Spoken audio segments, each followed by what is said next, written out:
I came to faith in a relational Christianity conversion. So growing up, I was always a part of a Christian community, Christian environment. Grew up in a Christian home where my mom was really the matriarchy um, of our family, especially in terms of encouraging faith and how we explore faith as a family. So for us, that meant going to church every Sunday, me and my sister with her. And as long as I can remember, I've been going to church. And I remember learning some of the most foundational truths of really right and wrong, morality, I suppose, at church, that there was a certain order to the way that life was ordered by God, and we as children, as students, were expected to live in a way that reflected the godly morality that the Bible talked about through various stories and things like that. And I specifically remember as a kid growing up learning these things through children's choir at church and through Sunday school as well. And I can remember throughout my childhood, because of the stories that we talked about in Sunday school, and perhaps the expectation that we should live out of this godly morality as the teachers taught and expected. I remember growing up and having moments of decision where I could feel deep inside, that perhaps what was before me was an example of I had a decision to make, whether to do right or to do wrong, which was then linked to good versus evil in the way that God viewed morality. And I assumed through this experience of right and wrong that the right things were what God wanted, and the wrong things were not what God wanted. And so I, without necessarily professing faith at that point, could at least, I just attributed those feelings of right and wrong, of right to God and wrong to not God. And I remember it wasn't until around fourth or fifth grade that my mom, as I was growing up, perhaps because I was complaining about going to church all the time, she gave me the decision to go to church or not. And I specifically remember I chose not to for a certain amount of time. I don't remember how long it was, a few weeks or a few months, probably more than likely.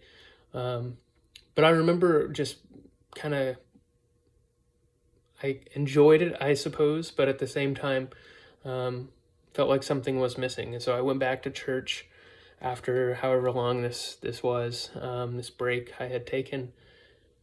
And I realized that I was sad. What I was experiencing was sadness because I was missing the people, most of all, that I had surrounded myself with, friends, and just getting to know them. And really what I was missing was this sense of community.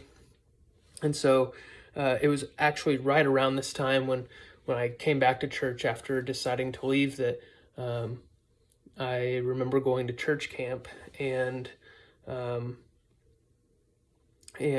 this was where my affirmation of faith took place. This was where the friends that I had loved so much at church, they were around me there at that place, and the whole week being designed around worshiping God and learning godly morals again through chapel and things like that, but just having a good time with friends. And I remember it was a Vesper service in the chapel one night, probably towards the end of the week, and what I felt was this interior conviction that they had an altar call, and I felt an interior conviction that, you should go forward and see what this is about. And I had some exterior encouragement as well, that friends around me were saying, you need to go. if you feel that you should go, you should go. And so I went, and so that's when I guess I attribute coming to faith as that moment. Even though I think, like I said, this is the relational Christianity that I had experienced so much of Christianity before. And since then, my life has been really, as I reflect, it's been a very similar fashion to what my life was before the affirmation that I had made in fourth or fifth grade at church camp. That I assume most things in my life that happen are a result of God at work. But unlike before, where I intentionally pursued those things and learning more about them, that is now what I do. I am very intentional about pursuing those assumptions that I have and the things that I feel as I seek God out and what He intends for my life. And this has led me to do things I wouldn't choose to do on my own.